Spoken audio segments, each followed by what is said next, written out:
Hello friends, कैसे हो? जी के 2020 यूट्यूब चैनल की एनसीईआरटी वीडियो सीरीज में आप सभी दोस्तों का हार्दिक स्वागत है। पिछले 5 दिनों से हम भारत देश के राज्यों के बारे में पढ़ रहे हैं। आज हम तमिलनाडु राज्य के बारे में पढ़ने वाले हैं। खास तौर पर तमिलनाडु राज्य की कला एवं संस्कृति के बारे में पढ़ने वाले हैं।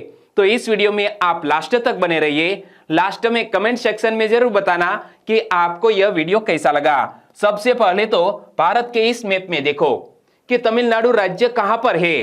दक्षिण में स्थित यह तमिलनाडु राज्य, जिसके अगल बगल में यहां पर केरल, यहां पर कर्नाटक और यहां पर आंध्र प्रदेश, यानी कि 3 राज्यों से जुड़ा हुआ है हमारा यह तमिलनाडु राज्य।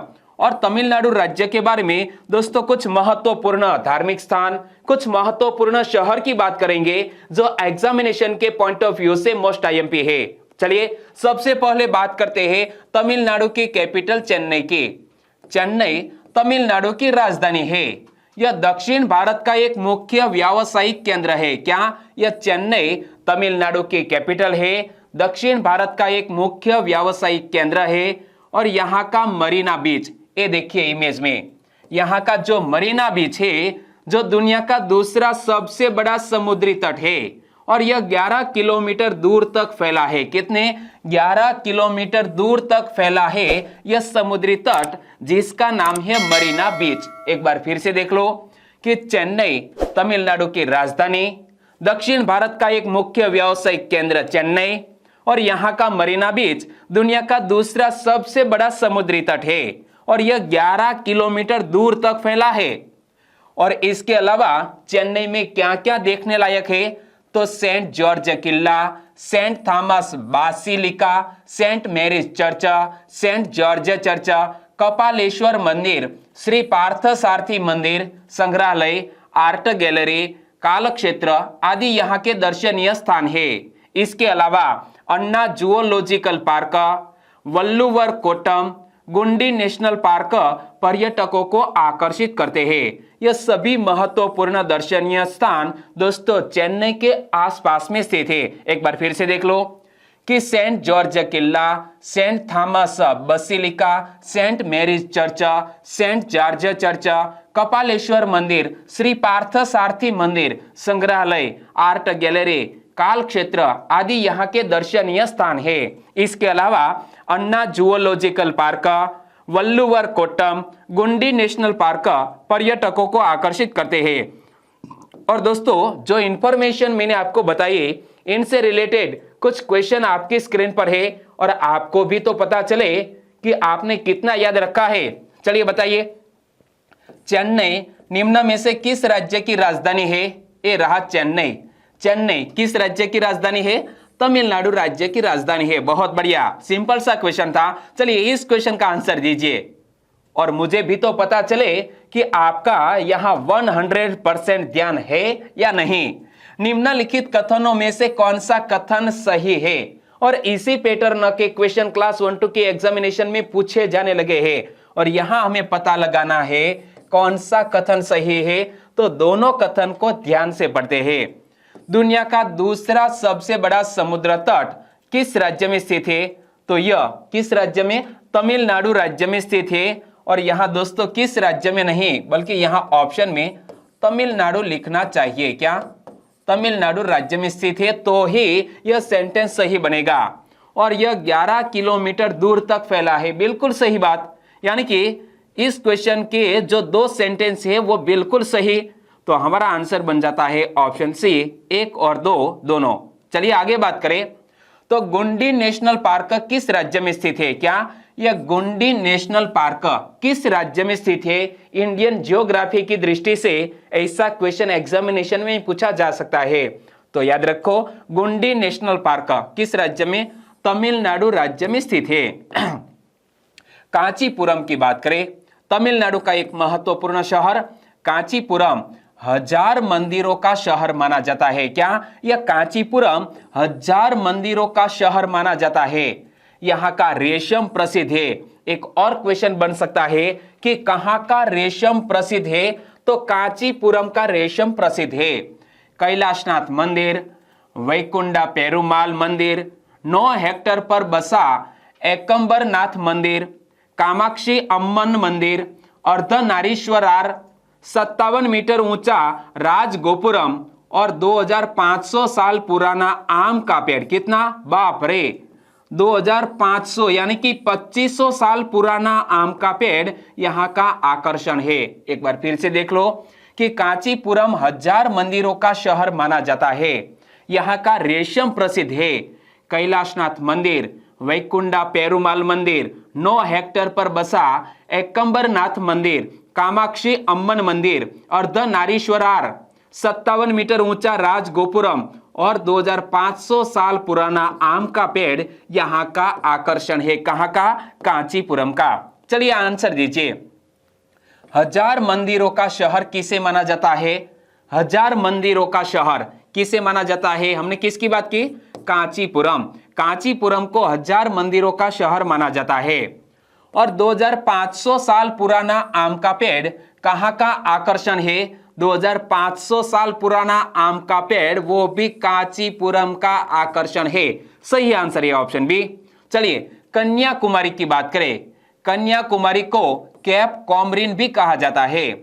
तो कन्याकुमारी भारत का सबसे दक्षिण छोर है। क्या? यह कन्याकुमारी भारत का सबसे दक्षिण छोर है। और दोस्तों यहां मैं अंडमान निकोबार की बात नहीं कर रहा हूं, हमारे भारत देश में जो दक्षिणी छोर है उनकी बात कर रहा हूं। तो कन्याकुमारी भारत का सबसे दक्षिण छोर है। यहां अरब सागर, हिंद महासागर तथा बंगाल की खाड़ी आपस में मिलती है। एक क्वेश्चन बन सकता है कि अरब सागर, हिंद महासागर तथा अरब की खाड़ी आपस में कहां मिलती है? कन्याकुमारी में मिलती है। आपने कहीं मैप में देखा होगा तो नीचे दोस्तों यहां पर स्थित है कन्याकुमारी। तो यहां पर है हिंद महासागर, यहां पर है अरब सागर और यहां पर है बे ऑफ बंगाल, यानी कि कन्याकुमारी में यह तीनों आपस में मिलते हैं। और यहाँ पूर्णिमा के दिन सूर्यास्त और चंद्रोदय के दृश्य एक साथ देखे जा सकते हैं। कहां पर? कन्याकुमारी में एक तरफ सूर्यास्त होता है तो दूसरी तरफ चंद्रोदय होता है। दोनों के दृश्य एक साथ देखने को मिलते हैं कन्याकुमारी में। ओके, एक बार फिर से देख लो। कन्याकुमारी भारत का सबसे दक्षिणी छोर, अरब सागर, हिंद महासागर तथा बंगाल की खाड़ी आपस में यहां मिलते हैं। और पूर्णिमा के दिन सूर्यास्त और चंद्रोदय के दृश्य एक साथ देखे जा सकते हैं। कहां पर? कन्याकुमारी में। चलिए आगे बात करें तो 1970 में निर्मित विवेकानंद स्मारक, ये देखिए ये रहा विवेकानंद स्मारक यहां पर। और विवेकानंद चट्टान, यह जो विवेकानंद स्मारक है वो विवेकानंद चट्टान पर है। तो विवेकानंद स्मारक विवेकानंद चट्टान पर स्थित है। और यहाँ स्वामी विवेकानंद की 2.2 मीटर ऊंची कांसे की मूर्ति है। कहां पर? यहाँ जो कन्याकुमारी में विवेकानंद चट्टान है यहाँ पर एक विवेकानंद स्मारक बनाया गया है। और यहाँ पर स्वामी विवेकानंद जी के 2.2 मीटर ऊंची कांसे की मूर्ति है। कन्याकुमारी मंदिर, महात्मा गांधी स्मारक और 133 फुट ऊंचा तिरुवल्लुवर की मूर्ति यहाँ के अन्य आकर्षण है। एक बार फिर से देख लो कि 1970 में निर्मित विवेकानंद स्मारक विवेकानंद चट्टान पर स्थित है। यहाँ स्वामी विवेकानंद की 2.2 मीटर ऊंची कांसे की मूर्ति है। कन्याकुमारी मंदिर, महात्मा गांधी स्मारक और 133 फुट ऊंचा तिरुवल्लुवर की मूर्ति यहाँ के अन्य आकर्षण है। चलिए आंसर दीजिए। तमिलनाडु के किस स्थान से पूर्णिमा के दिन सूर्यास्त और चंद्रोदय के दृश्य एक साथ देखे जा सकते हैं? तो हमने किसकी बात की? कन्याकुमारी की बात की। यहां से दोस्तों सनसेट और जो हमारा मून है वो राइजिंग होता है, वो यहां दृश्य देखे जा सकते हैं। सही आंसर है ऑप्शन ए, कन्याकुमारी। विवेकानंद स्मारक का निर्माण कहां किया गया है? विवेकानंद स्मारक का निर्माण ये देखिए कहां किया गया है? कन्याकुमारी में। और वो भी कन्याकुमारी में कहां पर? विवेकानंद चट्टान पर यह विवेकानंद स्मारक का दोस्तों निर्माण किया गया है। कब? 1970 में। और आगे बात करें तो विवेकानंद के बाद तमिलनाडु के अब कोडाई कनाल की बात करें तो कोडाई कनाल समुद्र तल से 2133 मीटर की ऊंचाई पर स्थित एक प्रमुख पर्यटन स्थान है। पश्चिमी घाटियों पर बसे इस पहाड़ी नगर की शोभा दर्शनीय है। 60 एकड़ पर फैला यहाँ का कोडाई झील प्रमुख आकर्षण है। क्या? 60 एकड़ में फैला यहाँ का कोडाई झील प्रमुख आकर्षण है। एक बार फिर से देख लो कि कोडाई कनाल समुद्र तल से 2133 मीटर की ऊंचाई पर स्थित एक प्रमुख पर्यटन स्थान, पश्चिमी घाटियों पर बसे इस पहाड़ी नगर की शोभा दर्शनीय, 60 एकड़ पर फैला यहाँ का कोडाई झील प्रमुख आकर्षण है। इसके अलावा शेम्बगानुर संग्रहालय, Bryant Park, Solar Physical Observatory, Kurinji Andavar मंदिर, ग्रीन वैली व्यू, पिल्लर चट्टाने, टेलीस्कोप, कोकर्स वॉक आदि यहाँ के अन्य आकर्षण है। एक बार फिर से देख लो कि कोडाई कनाल के अन्य प्रमुख आकर्षण कौन कौन से, तो शेम्बगानुर संग्रहालय, Bryant Park, Solar Physical Observatory, Kurinji Andavar मंदिर, ग्रीन वैली व्यू, पिल्लर चट्टाने, टेलीस्कोप, कोकर्स वॉक आदि यहाँ के अन्य आकर्षण है। चलिए आंसर दीजिए। सोलार फिजिकल ऑब्जर्वेटरी कहां स्थापित की गई है? दोस्तों सोलार ऑब्जर्वेटरी कहां स्थापित की गई है? कोडाई कनाल में स्थापित की गई है। इमेज में आप देख सकते हैं। तो ऐसा क्वेश्चन पूछ लिया जाए कि सोलार फिजिकल ऑब्जर्वेटरी कहां स्थापित की गई है, तो हमारा आंसर होना चाहिए कोडाई कनाल। ओके, मदुराई की बात करें तो मदुराई प्राचीन काल में पांडियन राजाओं की राजधानी रहा था। एक क्वेश्चन बन सकता है कि प्राचीन काल में पांडियन राजाओं की राजधानी कौन सा नगर रहा था? मदुराई। और यह तमिल शिक्षा का केंद्र बिंदु है। क्या यह मदुराई तमिल शिक्षा का केंद्र बिंदु है? यहाँ का मीनाक्षी सुंदरेश्वर मंदिर अपनी भव्यता के लिए विख्यात है। ये इमेज में आप देख सकते हैं। यहाँ का जो मीनाक्षी सुंदरेश्वर मंदिर है वो अपनी भव्यता के लिए पूरे विश्व में विख्यात है। और इस मंदिर के 12 गोपुरम आकाश को छूते हुए से लगते हैं। यहाँ दोस्तों गोपुरम, तो मैं आपसे पूछना चाहूंगा कि गोपुरम किसे कहते हैं? मुझे तो मालूम है, लेकिन आपको पता है कि गोपुरम किसे कहते हैं? नीचे कमेंट सेक्शन में जरूर बताना। मदुराई की बात करें तो मदुराई प्राचीन काल में पांडियन राजाओं की राजधानी रहा था। यह तमिल शिक्षा का केंद्र बिंदु है। यहाँ का मीनाक्षी सुंदरेश्वर मंदिर अपनी भव्यता के लिए विख्यात है। इस मंदिर के 12 गोपुरम आकाश को छूते हुए से लगते हैं। और 1000 स्तंभों वाला मंडप, मंदिर कला संग्रहालय, गांधी म्यूजियम, तमिल संस्कृति का सरकारी संग्रहालय, तिरुमलई नायक महल, वेगई नदी, वंडियूर मारियम्मन टैंक, इंडो सरसैनिक महल यहाँ के अन्य आकर्षण है। दोस्तों मदुरई के अन्य आकर्षक स्थल कौन कौन से? तो 1000 स्तंभों वाला मंडप, मंदिर कला संग्रहालय, गांधी म्यूजियम, तमिल संस्कृति का सरकारी संग्रहालय, तिरुमलई नायक महल, वेगई नदी, वंडियूर मारियम्मन टैंक, इंडो सर सैनिक महल यहाँ के अन्य आकर्षण है। चलिए आंसर दीजिए। कहाँ का मीनाक्षी सुंदरेश्वर मंदिर अपनी भव्यता के लिए विख्यात है? तो कहाँ का? हमने किसकी बात की? मदुराई की बात की।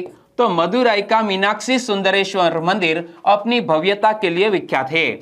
और मदुराई प्राचीन काल में किस राजवंश के राजाओं की राजधानी रहा था? हमने किसकी बात की कि मदुराई प्राचीन काल में किस राजवंश के राजाओं की राजधानी रहा था? पांडियन वंश के राजाओं की राजधानी रहा था यह मदुराई। ओके, सही आंसर है ऑप्शन डी।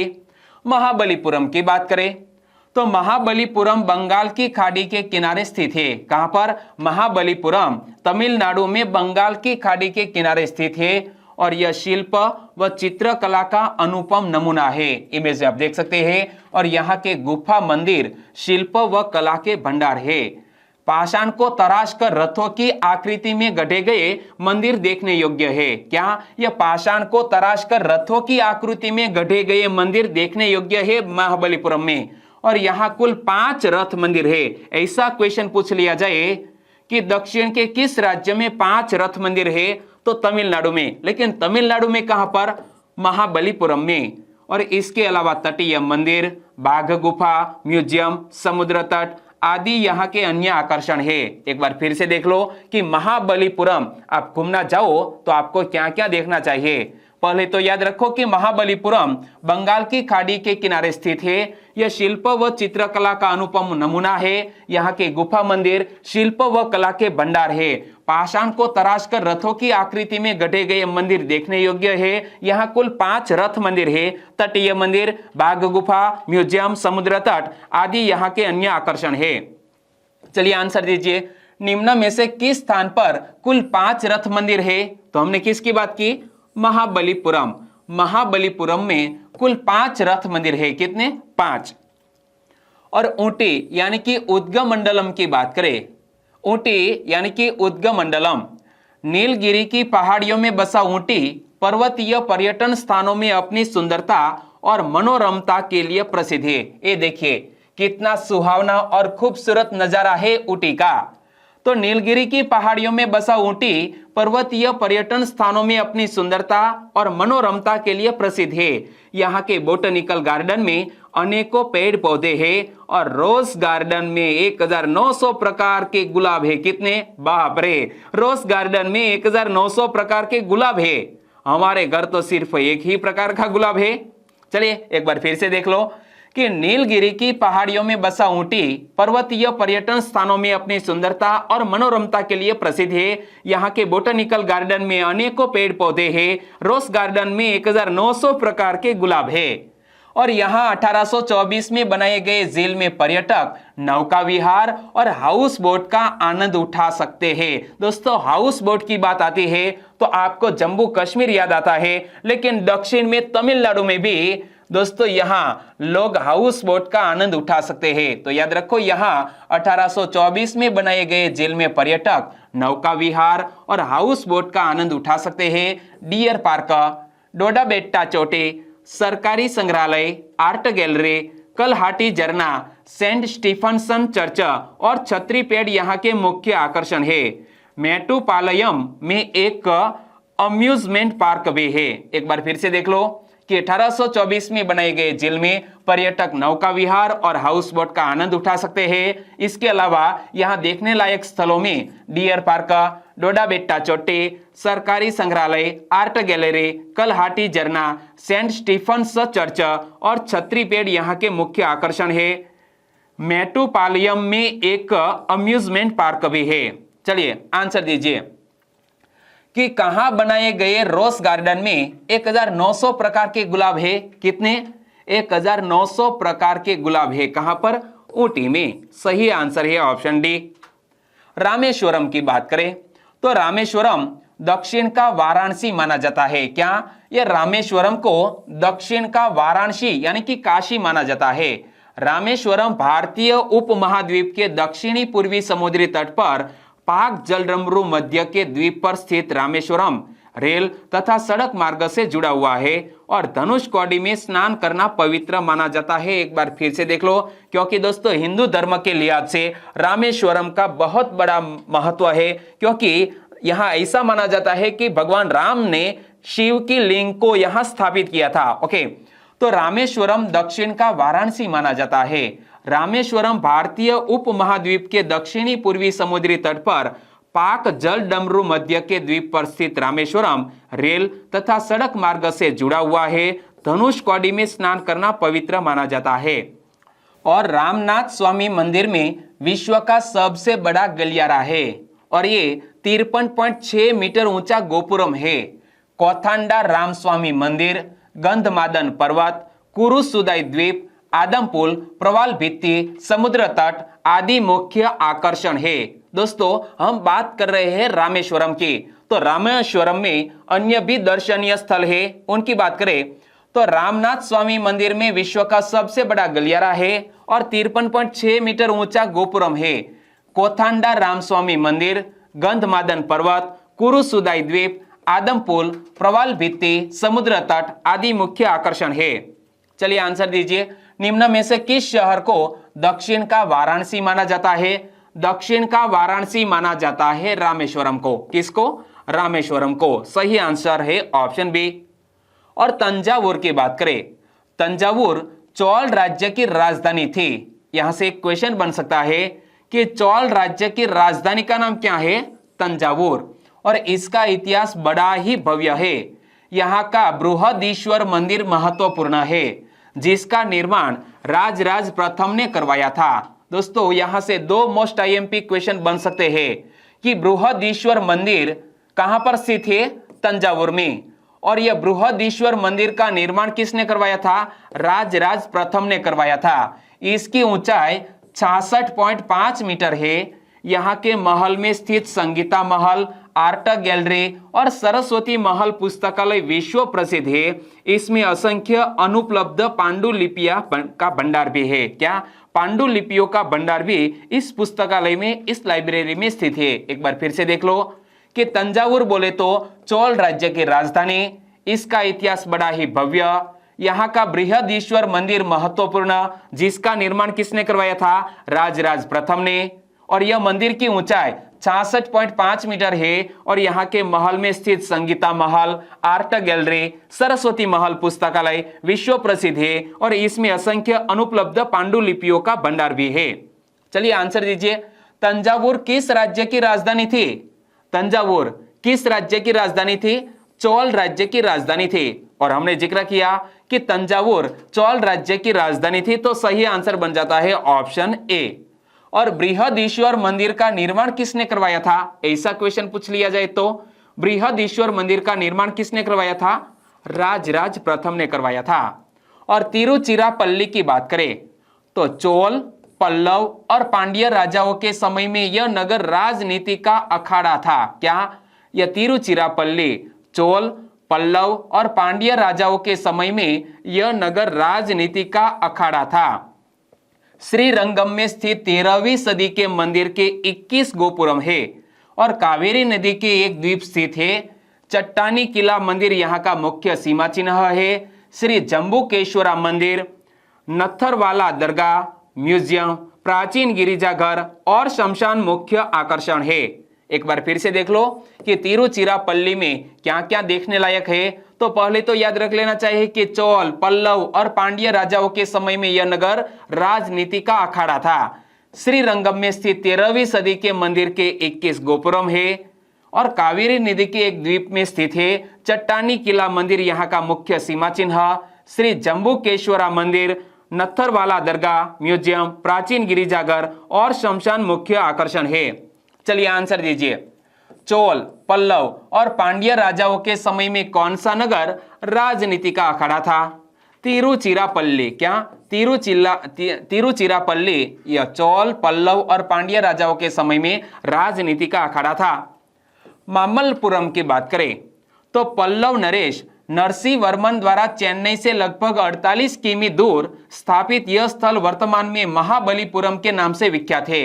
मामल्लपुरम वर्तमान में महाबलीपुरम नाम से विख्यात है, जिसको दोस्तों किसके साथ संबंध है? महाबलीपुरम यानी कि मामल्लपुरम का संबंध नरसिंह वर्मन के साथ है। तो पल्लव नरेश नरसिंह वर्मन द्वारा चेन्नई से लगभग 48 किलोमीटर दूरी पर स्थापित यह स्थल वर्तमान में महाबलीपुरम के नाम से विख्यात है और यहाँ पर विकसित शैली मामल्ल शैली के नाम से जानी जाती है।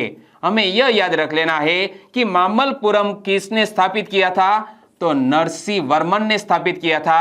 किस वंश के वो नरेश थे? पल्लव वंश के नरेश थे।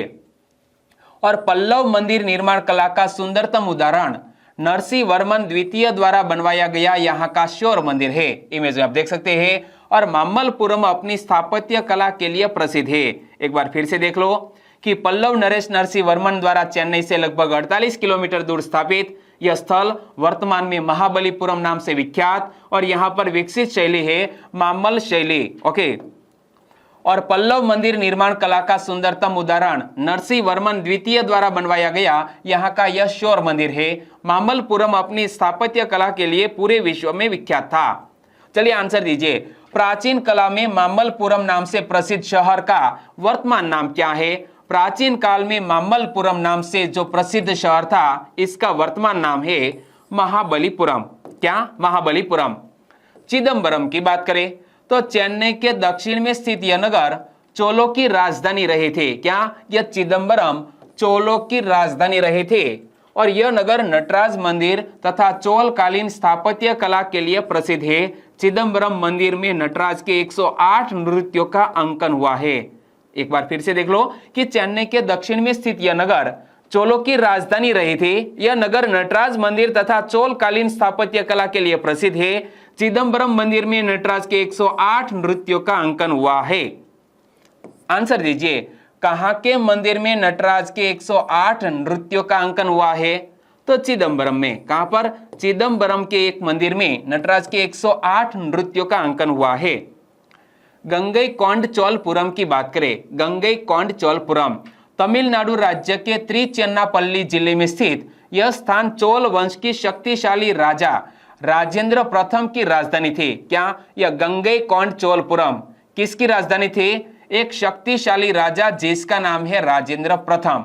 और राजेंद्र प्रथम किस वंश का राजा था? चोल वंश का राजा था। और यहां पर उसने एक भव्य मंदिर गंगईकोंडचोलेश्वर का निर्माण करवाया था। किसने? राजेंद्र प्रथम ने यहां पर एक गंगईकोंडचोलेश्वर मंदिर का निर्माण करवाया था। और यह मंदिर अपनी विशालता एवं मूर्ति निर्माण की दृष्टि से उल्लेखनीय है। मंदिर के समीप सिंह तीर्थ नामक एक कूप है और यह नगर चोल युग में अत्यंत विकसित एवं समृद्धशाली था। एक बार फिर से देख लो कि तमिलनाडु राज्य के त्रिचन्नापल्ली जिले में स्थित यह स्थान चोल वंश के शक्तिशाली राजा राजेंद्र प्रथम की राजधानी थी। यहां उसने एक भव्य मंदिर गंगईकोंडचोलेश्वर का निर्माण करवाया था। यह मंदिर अपनी विशालता एवं मूर्ति निर्माण की दृष्टि से उल्लेखनीय है। मंदिर के समीप सिंह तीर्थ नामक कूप है और यह नगर चोल युग में अत्यंत विकसित एवं समृद्धशाली था। आंसर दीजिए, गंगईकोंडचोलपुरम निम्न में से किस राजा की राजधानी थी? तो हमने किसका जिक्र किया? राजेंद्र प्रथम। यह गंगईकोंडचोलपुरम दोस्तों राजेंद्र प्रथम की राजधानी थी। तो दोस्तों यहां इस वीडियो को हम खत्म करते हैं। और वीडियो वाकई में आपको अच्छा लगा है, भारतीय कला और एवं संस्कृति के लिहाज से यह तमिलनाडु से जुड़ा हुआ वीडियो मोस्ट आईएमपी, खास तौर पर क्लास 1, 2 या 3, 4 कोई भी एग्जामिनेशन की आप प्रिपरेशन कर रहे हैं और आपके सिलेबस में भारतीय कला एवं संस्कृति है, तो हमारे इस वीडियो से आपको निश्चित तौर ही मदद मिलेगी। ऐसे ही वीडियो हम बनाते रहेंगे, आप हमारे साथ जुड़ जाइए। हमारे चैनल का नाम है GK 2020। खास तौर पर एनसीईआरटी रिलेटेड वीडियो हम बनाते हैं। और दोस्तों ऐसे वीडियो जो आपके लिए बहुत फायदेमंद हो और इंफॉर्मेटिव हो, वाकई में आपको बढ़िया मजा आया है तो इस वीडियो को फेसबुक, व्हाट्सएप या टेलीग्राम के जरिए शेयर करना मत भूलिएगा। बस छोटी सी उम्मीद के साथ वीडियो खत्म करते हैं, फिर मिलेंगे एक नई टॉपिक के साथ। तब तक के लिए टेक केयर एंड जय हिंद।